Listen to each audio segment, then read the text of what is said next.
गेल्या आठवड्यामध्ये विधान परिषदेच्या कामकाजावेळी कृषी मंत्री माणिकराव कोकाटे यांचे मोबाईलवर रमी खेळत असल्याचे वादग्रस्त ठरलेले चित्रीकरण कुणी केले याची चौकशी आता विधिमंडळ सचिवालयाने सुरू केलेली आहे। कोकाटे हे सभागृहाचं कामकाज सुरू असताना भ्रमणध्वनीवर रमी खेळत असल्याची चित्रफित राष्ट्रवादी काँग्रेसचे शरदचंद्र पवार पक्षाचे आमदार रोहित पवार आणि जितेंद्र आव्हाड या दोघांनी समोर आणली। यावरून कोकाटे वादात सापडलेले होते। ही चित्रफित कोणी तयार केली, शूट कोणी केलं याची सगळ्यांना उत्सुकता आहे। सत्ताधारी बाकांवरील कोणीतरी त्याचं चित्रीकरण केलं असण्याची शक्यता वर्तवली जाते। विधिमंडळ सचिवालयाच्या वतीनं हे चित्रीकरण कोणी केलं असावं याची चौकशी आता केली जाणार आहे। आमच्या प्रतिनिधी प्रणाली कापसे यांच्याशी आपण बोलूया। प्रणाली, काय अधिक सांगाल?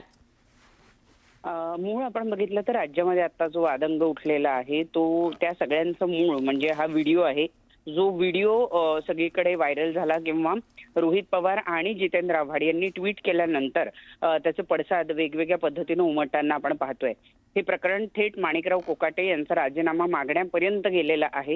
हे प्रकरण जेवढं गंभीर आहे तेवढाच गंभीर हा प्रकार सुद्धा आहे की सभागृहामध्ये त्याचं चित्रीकरण झालेलं आहे। याचा उल्लेख स्वतः ट्विट करत असताना रोहित पवार यांनी केलेला आहे। सभागृहामध्ये कुठल्याही पद्धतीचं चित्रीकरण आणि कुणीही करणं केवळ विधिमंडळाचे जे कॅमेरे आहेत त्या व्यतिरिक्त इतर कुणीही कुठल्याही पद्धतीचं चित्रीकरण करणं हा विधिमंडळाच्या दृष्टीने अत्यंत गंभीर असा विषय आहे आणि तो कायदेशीर दृष्ट्या गुन्हा सुद्धा मानला जातो। आणि त्यामुळं आता महत्त्वाचं म्हणजे की हे शूटिंग कोणी केलं, हा व्हिडिओ कोणी काढला याच्या संदर्भातली चौकशी किंवा याच्या संदर्भातला तपास जो आहे तो आता सचिवालयाकडनं सुरू करण्यात आलेला आहे।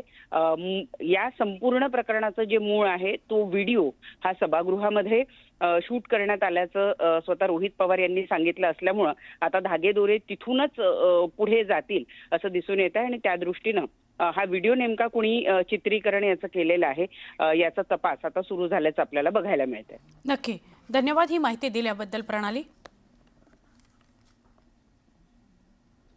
अजून एक महत्त्वाची बातमी बघतोय आपण। राज्याचे कृषी मंत्री माणिकराव कोकाटे आज धुळे आणि नंदुरबार जिल्ह्याच्या दौऱ्यावर आहेत। सूत्रांनी ही माहिती दिली आहे। दरम्यान अजित पवारांकडून कृषी विभागाचं कामकाज करण्याच्या सूचना त्यांना देण्यात आल्याची माहिती सूत्रांकडून मिळते। कृषी मंत्र्यांनी त्यांच्या नियोजित दौऱ्यात कामकाज सुरू ठेवण्याचे आदेशही देण्यात आल्याची माहिती वरिष्ठ सूत्रांनी दिली आहे।